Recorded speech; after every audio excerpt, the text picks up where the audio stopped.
ആനയ്ക്ക് ആനയുടെ വലിപ്പം അറിയത്തില്ല നമ്മൾ സ്ഥിരം കാണുന്നുണ്ട്. ലാലു സാർ നമുക്ക് സ്ഥിര പരിചയം അങ്ങനെയുള്ള രീതിയാണ്. പക്ഷെ ഇടപെട്ട് കഴിഞ്ഞപ്പോൾ എൻ്റെ മകൻ പറഞ്ഞത്, അമ്മേ സാറ് നമ്മൾ വിചാരിച്ച ആളല്ല, സാറ് വേറെ ലെവലാണ്, ഇങ്ങനെ തന്നെ പറഞ്ഞത്. ആ ലെവലിന്റെ മാറ്റം അവനിൽ ഞാൻ ഓരോ ദിവസവും മനസ്സിലാക്കിയത്. അവൻ അത് കഴിഞ്ഞിട്ട് അവൻ അവിടുത്തെ ഹൗസ് ക്യാപ്റ്റനായിട്ട് അവൻ, ഞാൻ വാട്സപ്പിലൊക്കെ ഇട്ടുണ്ടായിരുന്നു, സാറും കണ്ടിട്ടുണ്ട് അല്ലേ, അവൻ അവിടുത്തെ ഓൾ ഓവർ ചാമ്പ്യൻഷിപ്പ് ആ ട്രോഫി പിടിച്ചിട്ട് നിൽക്കുന്ന ആ മൊമെന്റ് ഉണ്ടല്ലോ, എന്റെ മനസ്സിൽ തെളിഞ്ഞത് ഈ ലാലു സാറിന്റെ മുഖമാണ്. കാരണം ചിലപ്പോൾ അവനൊരു സൂയിസൈഡിലേക്ക് ചിലപ്പോൾ പോയേനെ. ആ ഒരു മാനസിക അവസ്ഥയിൽ നിന്ന് ഇപ്പോഴത്തെ അർജുനിലേക്ക് അവനെ ട്രാൻസ്ഫോം ചെയ്തെടുത്തത് ആ 3 ദിവസത്തെ ക്ലാസ്സാണ്. പ്രിയ മാതാപിതാക്കളെ, അധ്യാപകരെ, നമ്മുടെ ഒരു കുഞ്ഞുങ്ങളെയും എഴുതിത്തള്ളരുത്. ആവശ്യമായൊരു സമയം അവർക്ക് കൊടുക്കൂ.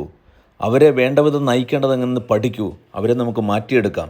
ദയവായി നിങ്ങൾ ഈ ഒരു ഓൺലൈൻ പ്രോഗ്രാമിൽ പങ്കെടുക്കാൻ പരിശ്രമിക്കും.